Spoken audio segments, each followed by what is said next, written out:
politique la ñuy des ak premier ministre bi ñu annoncé à Tamba Kédougou le 5 ba le 9 février mais aussi le premier ministre à Guinguinéo 7-8 février dans le département de Guinguinéo ci wàllu politique ban njàngat la ñu mën a def ci ñaari tournée yooyu ak ni ñu bon ci tubaab ni ñu tegloo voilà chevauchante laa bëggoon a wax gis naa sax suñu yenn confrères ñu commencé annoncé que bon on dirait qu'on est en campagne. Bon, d'abord, oui, c'est toi qui prends la parole. D'abord, la tournée économique, en réalité, c'est quoi? C'est une tournée économique au président, une tournée politique. Xëy na premier ministre moom mooy politique. Président dafa def un plan Diomaye pour la Casamance. yaakaar naa bi njëkk Ziguinchor la dem, ainsi de suite Kolda et autres. Maintenant, quand on dit la tournée économique du président de la République, c'est dem xool dëkk boobu.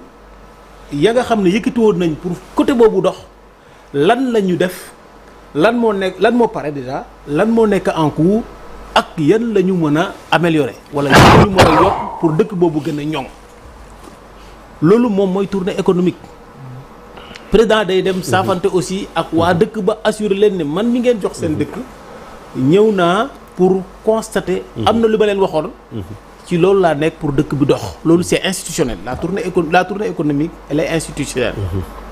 Maintenant le tutoiement du premier ministre dafay doon lu yàgg yaa ngi ci wax léegi le fait que mu taxaw d'abord assemblée ne liggéeyaluma président Sénégal laay liggéeyal c'est une aberration de l'ordre institutionnel parce que suqu président la dafa war a rendre fidèle la politique du président de la République.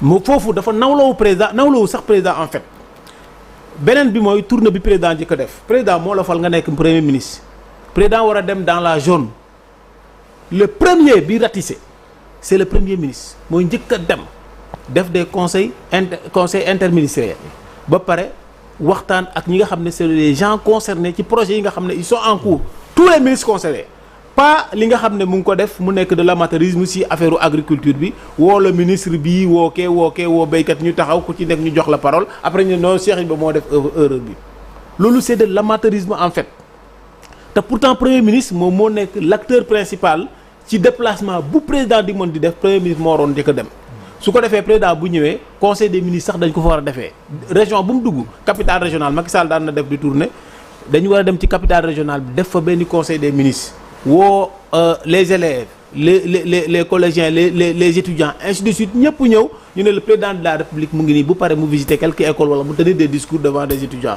loolu yëpp dafa bokk li motiver population bi tournée économique noonu lay demee te képp koo xam ne ak ci gouvernement les directeurs et autres ñoom dañu war a dem baliser terrain bi defaral président won ko bu président ñëwee du nokk ay comment dire encore dañuy tànn ay nit ñi rek ñuy wax non dañuy tànn ñoo xam ne xam nañ projet bu ñu mënti taxaw dañu xam ne lii c'est de l'agriculture lii nii c'est de l'industrie lii la lii tali la lii ainsi de suite fu ñu daan rek da war a am un spécialiste boo xam ne dafa war a taxaw expliquer toog loolu c'est des agents des ministères dafa war a fekk aussi les ministères de tutelle sur place loolu nag mënta am dans la mesure où le premier ministre ci boppam dafay tutoyer l'ordre institutionnel maanaam nawloowul sax président moom ci boppam defu ko Casamance du ko def bii pas aussi pire encore non seulement il n'est pas dans la zone mais dafa ne day dem Guinguinéo maanaam président ne je vais vers l'est mu ne moi aussi je vais vers l'est le président de je vais vers Guinguinéo c'est plutôt le centre non du kii rek je sais mais ñoom ñoo bokk jëmukaay ñooy bokk jëm gi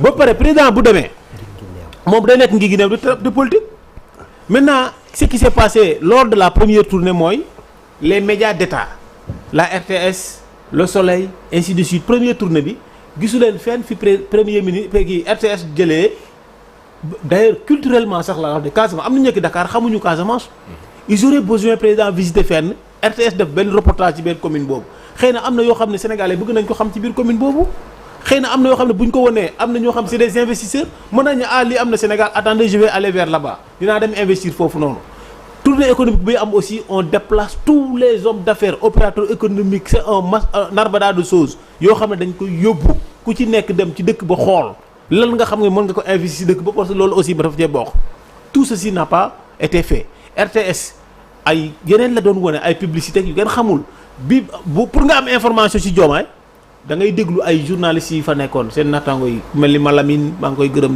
de passage ak ñeneen waa groupe Futurs ainsi de suite foofu ngay calcul pour xam ne Diomaye mu ngi fii wala def na lii wala wax na fii wax na lu mu waxee sax loolu moom ma koy yëkkat te pourtant on a un média d'état maintenant bii di ñëw on avertit le premier ministre en premier tournée bi nga xam ne moom lay yëkkati ne day def politique jàngi neew il doit savoir que la mu diggoon waa Casamance ba fii muy wax ak yéen dara amu ca moom Ousmane Sonko digg na Casamance 2019 maa ngi fa woon 2024 bi demaat na foofu wax dinaa def lii te Casamance am na bërëb yoo xam ne amuñu courant amuñu tali amuñu hôpital amuñu école amuñu dara bokk na fi ëpp ay abris provisoires surtout les régions de Tambacounda et les régions de Kédougou est tellement désenclavé que mu ngi noonu.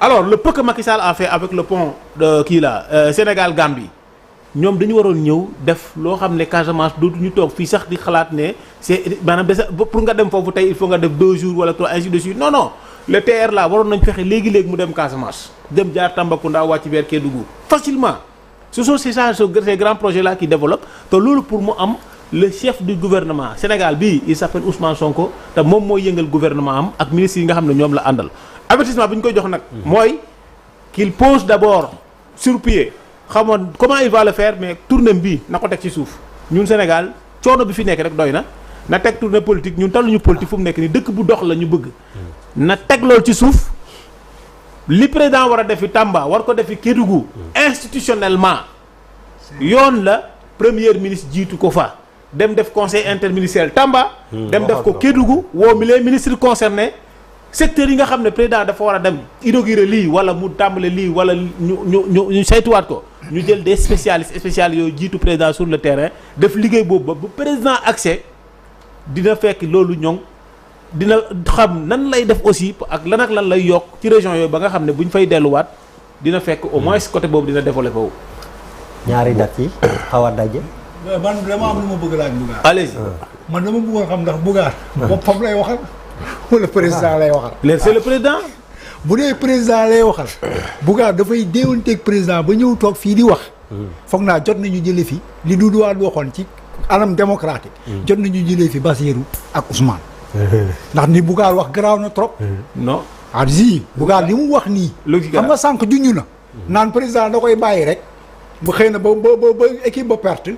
ñu ne waaw gis nga joxoon naa ko. moo dugal ko moo dugal joueur bu tànk bi dam moo dugal joueur bu tànk bi waaw bu tànk bi mais nag dafa leen naan xam ngeen da ngeen gis yu leen yéem ngeen ci bañ a bàyyi taxaw.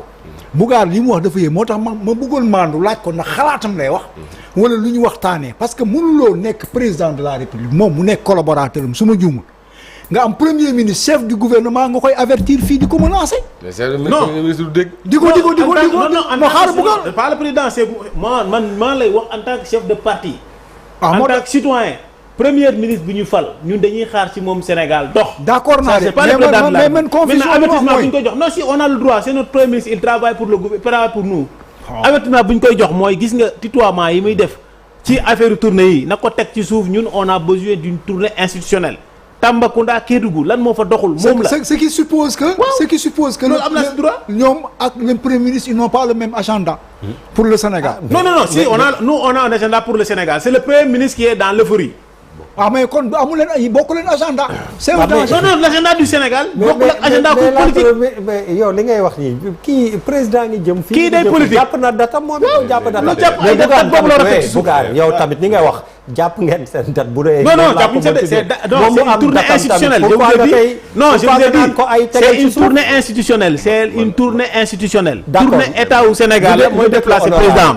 ça n'a rien à voir avec un homme politique. voilà on jox leen honorable après yow bu sa part ñëwee nga wax ni nga ko xalaatee. Bougar on a écouté religieusement.